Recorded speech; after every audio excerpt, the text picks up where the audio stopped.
नमस्कार, मैं मनमोहन मिश्र।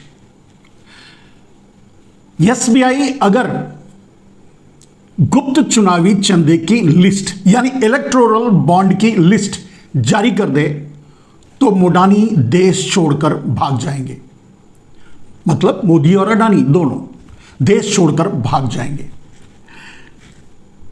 ये बात अगर पूरी बात को आप समझ लेंगे और आपके सामने मैं रखने की कोशिश करूंगा तो आप भी यही कहेंगे या पूरा देश यही कहेगा या पूरा देश ये समझ लेगा कि ये सही बात है। अब बात कहां से शुरू होती है।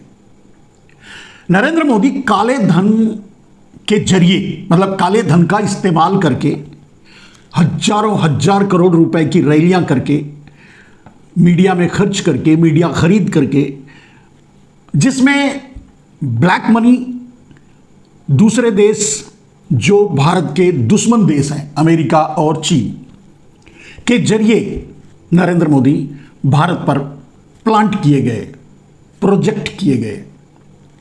क्यों कैसे ये बात कई बार मैं अपने वीडियो में बता चुका हूं, वो कभी और।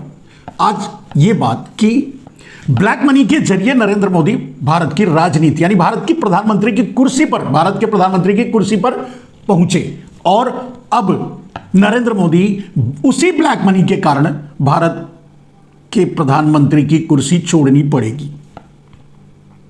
और बात यहां तक बिगड़ चुकी है मेरे दोस्त कि अगर एसबीआई चंदे की लिस्ट जारी कर दे तो मोदी और अडानी दोनों को देश छोड़कर भागना पड़ सकता है और भाग जाएंगे, दूसरा कोई रास्ता नहीं बचेगा। क्योंकि गुप्त चुनावी चंदा यानी इलेक्टोरल बॉन्ड जिसको नरेंद्र मोदी एक साजिशन लाए थे, और साजिशन क्यों लाए, सबसे पहली और बड़ी बात, जब वादा करके आए थे कि काले धन को राष्ट्रीय संपत्ति घोषित करेंगे, वो देश को मिलेगा, 15-20 लाख यूं ही सबको मिल जाएगा, इसी तरह के न जाने कितने जुमले छोड़कर आए थे। लेकिन जब उनके हाथ में लिस्ट आई तो उसे ये देखकर शिहर गए। उसमें दो बड़े प्रमुख कारण थे। एक तो बहुत बड़ा ह्यूज अमाउंट था ब्लैक मनी के रूप में जो विदेशों में जमा है, और दूसरा जो प्रमुख कारण था वो था ज्यादातर 80% ब्लैक मनी होल्ड करने वाले अल्टीमेट ओनर जो थे वो गुजराती थे, जिसको देख करके नरेंद्र मोदी हिल गए। उन्होंने प्लान चेंज कर दिया। उन्होंने एसआईटी गठित की, सुप्रीम कोर्ट में बंद लिफाफा दिया। शुरू में 3 नाम बाहर रिवील किए, देश को बताया, तीनों गुजराती थे। तीनों का नाम दबाने में नानी याद आ गई, और वो तीनों आज जिंदा भी हैं और कहां हैं ये पता नहीं। ढूंढने से तो नहीं मिलता, सर्च करने से तो नहीं मिलता, कोशिश करने से भी पता नहीं चलता, अगर गूगल से जानने की कोशिश की जाए तो। फिर उसके बाद बंद लिफाफा सुप्रीम कोर्ट को दिया और बोला अब किसी का नाम बताएंगे नहीं। कारण था कि उसमें सारे 80% नाम गुजराती थे, नाम गुजरातियों का था। नरेंद्र मोदी ने इरादा कर लिया, एसआईटी गठित की, सुप्रीम कोर्ट के हवाले किया, केस को बंद किया और पूरा प्लान कर लिया कि अब अंडरग्राउंड तरीके से ब्लैक मनी का बंटवारा करेंगे और उसका इस्तेमाल अपने तरीके से करेंगे। उसके कई फायदे थे। एक, चलिए अगर ब्लैक मनी नरेंद्र मोदी राष्ट्रीय संपत्ति घोषित करते तो देश को सीधे जहां जहां भी था वहां से देना ही पड़ता और उसका देश को फायदा होता। जो वादे किए थे नरेंद्र मोदी वो पूरा भी कर पाते, लेकिन नरेंद्र मोदी को देश से वादा किया पूरा नहीं करना था। नरेंद्र मोदी को अमेरिका, चीन और अडानी जैसे माफियाओं से किया हुआ वादा पूरा करना था। इसलिए उन्होंने ये चाल चली, ब्लैक मनी को वही हिस्सेदारी ले ली और दूसरे नामों से कन्वर्ट करके 50-50 करके कन्वर्ट करके रख लिया। उसके भी 2 फायदे थे।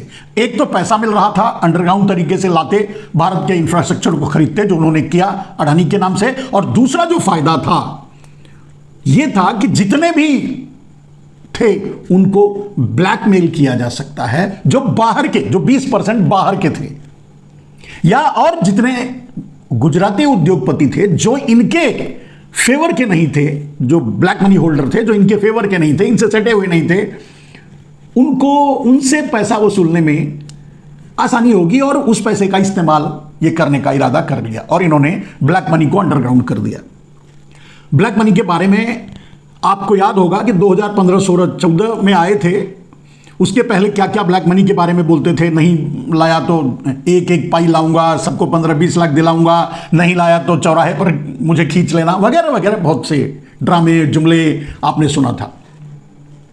वो सारे और अपने अपने ही चेले चपाटियों के जरिए 300 लाख करोड़, 300 लाख करोड़, 400 लाख करोड़, इसी आरएसएस, इसी भगवा दलालों, इसी रामदेव, यही रविशंकर, यही सब बोल रहे थे 35 रुपए में पेट्रोल मिलेगा, 400 रुपए में गैस सिलेंडर मिलेगा, पता नहीं कितने सपने दिखा रहे थे। फाइनली तो उस पैसे को नरेंद्र मोदी अंडरग्राउंड तरीके से भारत, फॉल्स कंपनियां बनाकर, फेक कंपनियां बनाकर अंडरग्राउंड तरीके से भारत लाने लगे और उसका इस्तेमाल करने लगे।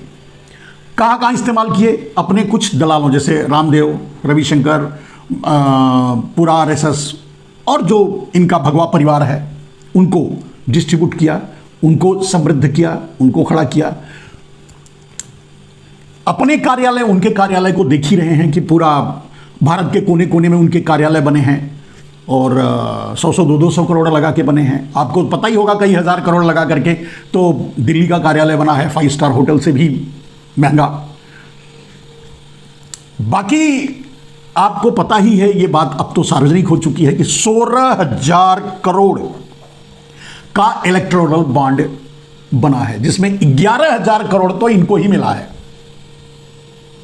शायद ये जो, क्योंकि लिस्ट देने के लिए तो तैयार नहीं है एसबीआई, लेकिन ये इलेक्टोरल बॉन्ड है क्या? क्या कोई आम आदमी, क्या आम आदमी नरेंद्र मोदी को इलेक्टोरल बॉन्ड कई 100 करोड़, 200 करोड़, 500 करोड़ का बना के दे सकता है? दिया होगा क्या? एक व्यापारी जो ईमानदारी से बिजनेस करके दिन रात मेहनत करके अपना फैक्ट्री खड़ा किया होगा, अपना एम्पायर खड़ा किया होगा, मेहनत किया होगा, वो 200-500 करोड़ नरेंद्र मोदी को इलेक्टोरल बॉन्ड के रूप में दिया होगा, देगा? ये दोनों बात गलत है, हो ही नहीं सकता। चलिए, अडानी, अंबानी और ऐसे माफिया टाइप के बिजनेसमैन या आतंकवादी संगठन या दूसरे जो भारत के दुश्मन संगठन हैं या ऐसे, क्या उन लोगों ने 100, 200, 500 करोड़ बना के दिया होगा? अगर दिया होगा तो कुछ बैड एलिमेंट्स ने ही दिया होगा। लेकिन 80% जो इलेक्टोरल बॉन्ड बनाए गए, वो 80% पैसा ब्लैक मनी था।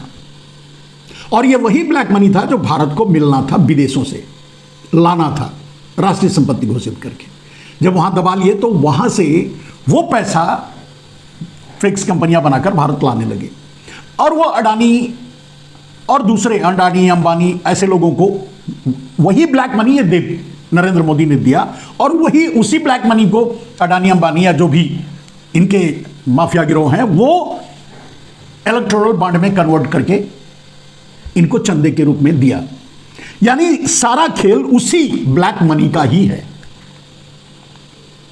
ठीक है, अब सवाल यह है कि यह तो है नहीं कि नरेंद्र मोदी वो ब्लैक मनी फॉल्स कंपनियों के जरिए लाए, तो उसमें से कोई उत्तर प्रदेश का, कोई बिहार का, कोई और कहीं का ऐसा होगा और उसको दिया होगा वो चंदा इलेक्टोरल बॉन्ड खरीद करके नरेंद्र, ऐसा नहीं होगा।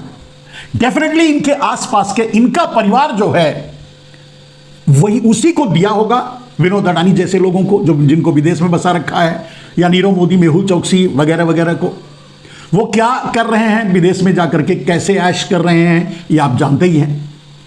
वो भगोड़े हैं, ये बात कहने की है। सच्चाई ये है कि उनको वहां प्रोजेक्ट किया गया है, बसाया गया है, उनके जरिए उस पैसे को, ब्लैक मनी को उनको दे करके फिर उनके जरिए कंपनियां बनाकर भारत में लाने की प्रक्रिया चालू है, हो रही है। आपने देखा होगा कि बहुत ज़्यादा भारत की नागरिकता छोड़ करके पलायन हुआ है। उसमें भी ज़्यादातर गुजराती हैं, जो अमूमन मान लीजिए 50-60% ऐसे लोग होंगे, 70% ऐसे लोग होंगे जो मजबूरी बस, किसी कारण बस वो अपनी नागरिकता छोड़कर जा रहे होंगे विदेशों में बसने के लिए। लेकिन ज़्यादातर, मतलब बाकी जो 25-30% है वो नरेंद्र मोदी के प्रोजेक्शन पर काम करने वाले लोग हैं। जिन्हें विदेश में बसाया गया और उनसे वो ब्लैक मनी हैंडल करवाई जा रही है। अब वो पैसा अंडरग्राउंड तरीके से भारत आया और वो एसबीआई के जरिए इलेक्टोरल बॉन्ड बना करके इस तरह के नरेंद्र मोदी के खाते में, यानी भारतीय जनता पार्टी के खाते में डाला गया। कुछ पैसे देखने या दिखाने के लिए, हाइड करने के लिए, तोपने के लिए, या उसे कोई बहुत ज्यादा सामने ना आ जाए वो मुद्दा, इसके लिए इन्होंने थोड़ा बहुत पैसा दूसरों को भी दिलवा दिया। लेकिन कहते हैं ना कि मतलब पानी के अंदर डूब करके अगर पानी पिएगा आदमी तो कभी ना कभी तो टेंगना अटकेगा। जब अटकेगा तब तो चिल्लाएगा। अब वही अटका है। अब एसबीआई, अब बात यह है कि सुप्रीम कोर्ट ने एसबीआई को 25 दिन पहले यह कह दिया कि भाई आप 6 मार्च तक पूरी रिपोर्ट दे दीजिए। नरेंद्र मोदी कहते हैं पूरा देश डिजिटलाइजेशन हो गया है। तो अब एसबीआई को क्या तकलीफ है? 5 मिनट का काम, अगर पूरा डिजिटलाइजेशन है और सेग्रीगेशन हो चुका, करके रखा हुआ है कंप्यूटर में भी, तो 5 मिनट का काम है। अगर उसे अलग अलग फाइलों में, अलग अलग जगह अभी उसको सेंट्रलाइज सेग्रीगेशन नहीं किया गया है तो 5 घंटे का काम है। इससे ज्यादा का समय नहीं लगेगा उस रिकॉर्ड को तैयार करने में और चुनाव आयोग को देने में, एसबीआई को। लेकिन ये एसबीआई 25 दिन बाद, यानी 25 दिन बाद वो ये तय कर पाई है कि वो नहीं कर पाएंगे और सुप्रीम कोर्ट में जाकर ये कहती है कि अभी हमको 5 महीने टाइम चाहिए, तब हम रिपोर्ट दे पाएंगे। यानी नरेंद्र मोदी चुनाव जीत जाएं, प्रधानमंत्री फिर से बन जाएं, देश के संविधान को खत्म कर दें, जो करना है कर डालें, बचेगा ही क्या? न चुनाव आयोग रहेगा, न सुप्रीम कोर्ट रहेगा, न संविधान रहेगा, सब खत्म। कौन पूछेगा कि चुनाव वो इलेक्टोरल बॉन्ड कहां गया, कहां से आया, कौन लाया, किसने चोरी की, कहां डकैती डाली, किसका वो पैसा था? कौन पूछेगा?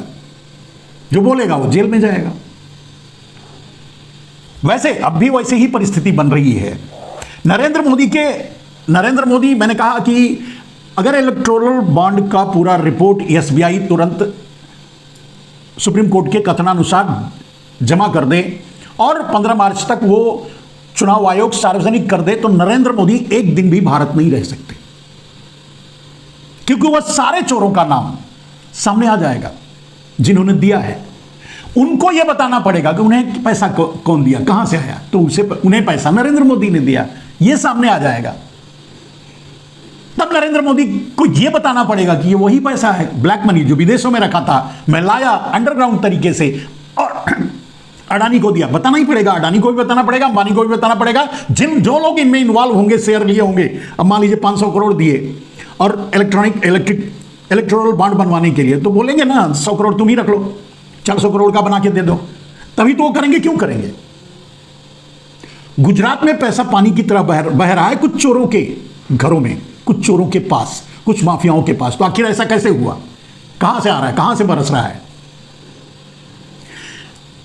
तो वो सब सार्वजनिक करना पड़ेगा अगर एसबीआई इसको रिवील कर दे टाइम से।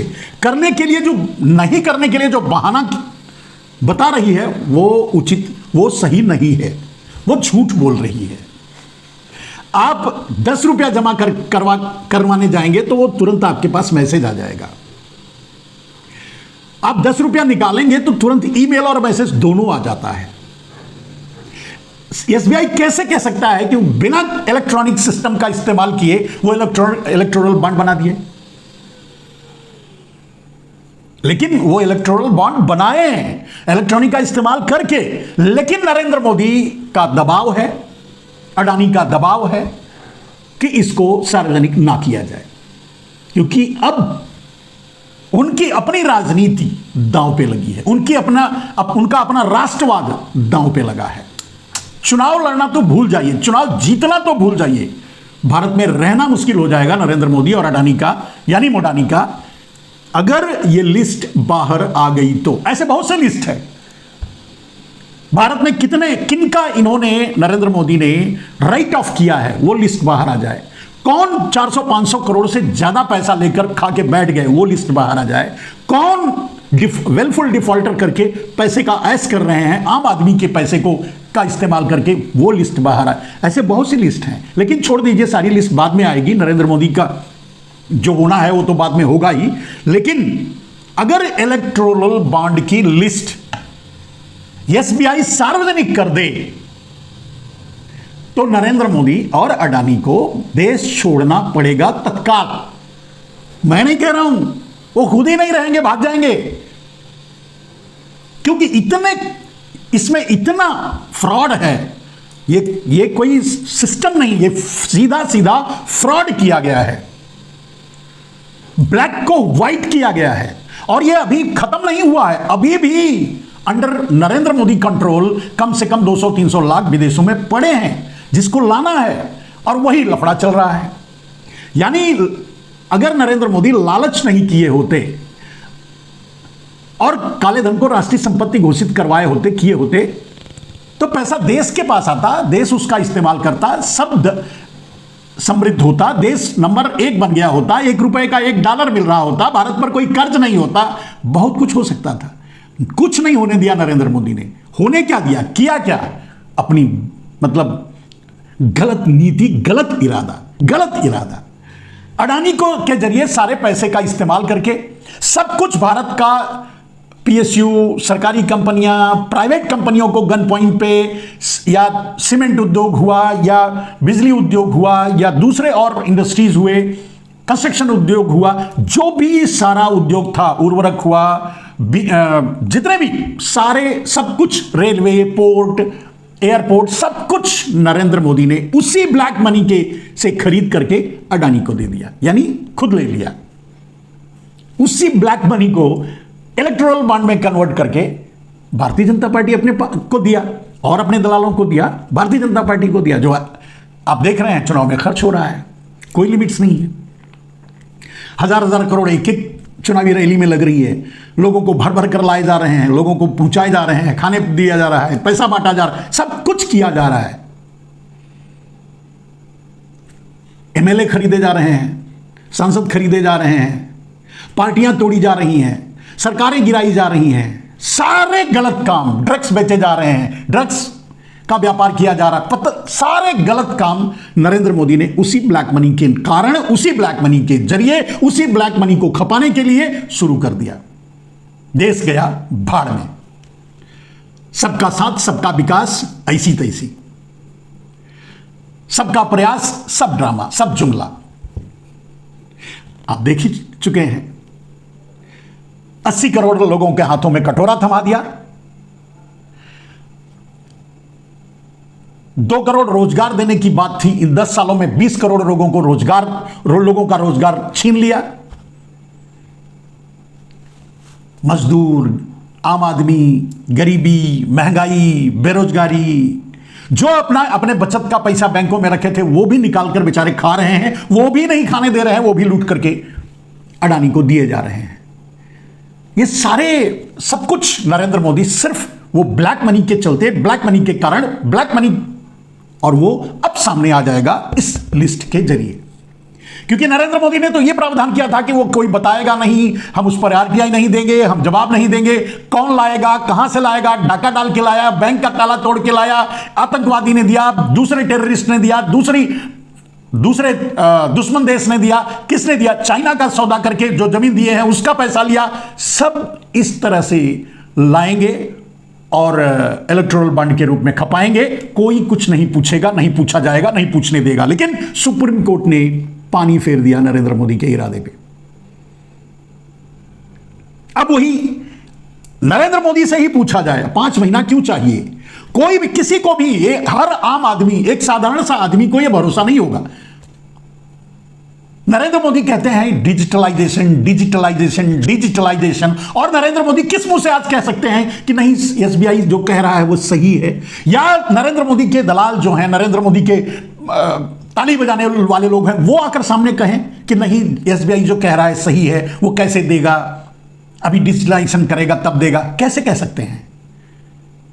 चलिए, लाज शर्म तो है, नहीं कहेंगे, ये चिंता मत कीजिए। और पूरी ताकत, क्योंकि इस पार या उस पार, या भारत में रहना या भारत से भागना, जब दो रास्ते, दो ही विकल्प बचे हों, तो मैं शुरू से ही एक बात कह रहा हूं मेरे दोस्त के नरेंद्र मोदी, फाइनली अंत गत्वा जब सारा सब कुछ हाथ से निकलने लगेगा तो इमरजेंसी लगाएंगे। वो दिन शायद आ रहा है, क्योंकि सुप्रीम कोर्ट को चाहिए कि वो वीटो लगाए। उसने आदेश दिया है एसबीआई को एक दिन का भी एक्स्ट्रा टाइम ना दे और उसे तुरंत का तुरंत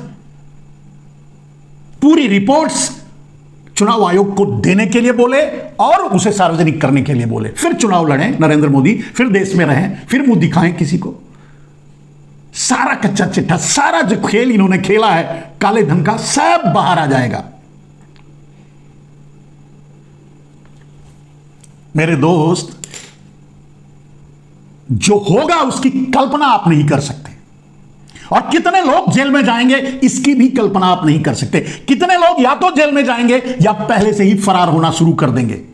अगर सुप्रीम कोर्ट कल यह आदेश देता है, सुप्रीम कोर्ट के सामने आया है और सुप्रीम कोर्ट यह आदेश देता है कि नहीं देना ही पड़ेगा, तो आप देखेंगे न जाने कितने लोग माफिया जो जुड़े हुए हैं पहले से ही भारत छोड़कर भाग जाएंगे। चुनाव तो छोड़ो, निकल लेंगे, क्योंकि इनमें दम नहीं है। ये तो सब नीरव मोदी हैं, मेहुल चौकसी हैं, नितिन संदेशरा हैं, ये तो देश के लुटेरे हैं, ललित मोदी हैं। देश के कानून का सामना नहीं करेंगे, ये भाग जाएंगे। अब ये देखना पड़ेगा कि सुप्रीम कोर्ट कितना सख्त होता है या सुप्रीम कोर्ट अपनी जिम्मेदारी कितनी निभाता है। देश के प्रति सुप्रीम कोर्ट अपने आप को कहां खड़ा करता है, क्योंकि अविश्वास का जो अंधकार है वो पूरे देश में फैल चुका है।